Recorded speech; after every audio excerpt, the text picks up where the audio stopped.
જૂનાગઢના સરદાર બાગ ખાતે બીજ નિગમની કચેરી આવેલી છે. તેમાં બોરમાંથી અચાનક પાણીનો ધોધ છૂટે તેવી ઘટના થઈ છે. જૂનાગઢ બીજ નિગમની કચેરીમાં અચાનક જ પાણીનો પ્રવાહ ઘૂસી ગયો. પાણીનો પ્રવાહ ઘૂસી જતા બીજ નિગમના કમ્પાઉન્ડમાં ચોતરફ પાણી થઈ ગયું હતું. જમીનમાંથી અચાનક પાણીનો ધોધ છૂટતા કમ્પાઉન્ડમાં 2 ફૂટ સુધીના પાણી ભરાઈ ગયા હતા. થોડીવાર બાદ તેની જાતે જ પાણીનો પ્રવાહ નીકળતો બંધ થઈ ગયો હતો.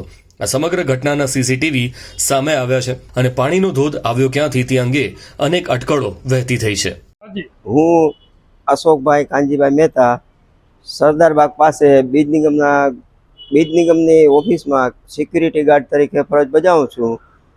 અને બપોરે હું અમારા ગોડાઉન તરફ કામ કરતો હતો, ત્યાં જતો હતો અને બપોરે ફુવારા સાથે બે થી સવા 2ની વચ્ચે ફુવારા સાથે એકદમ પાણી ઉડ્યું અને આખા બધામાં પાણી કમ્પાઉન્ડમાં ને બધે પાણી થઈ ગયું છે.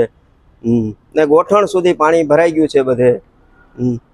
અને એમાં ક્યાંય હલાય ચલાય એવું કાંઈ છે નહીં વ્યવસ્થા એમ, કેમ કે એટલું પાણી ભરાઈ ગયું છે એમ. ને કોઈ આવી જઈ શકે ને જઈ શકે એવું કોઈ વ્યવસ્થા જ નથી.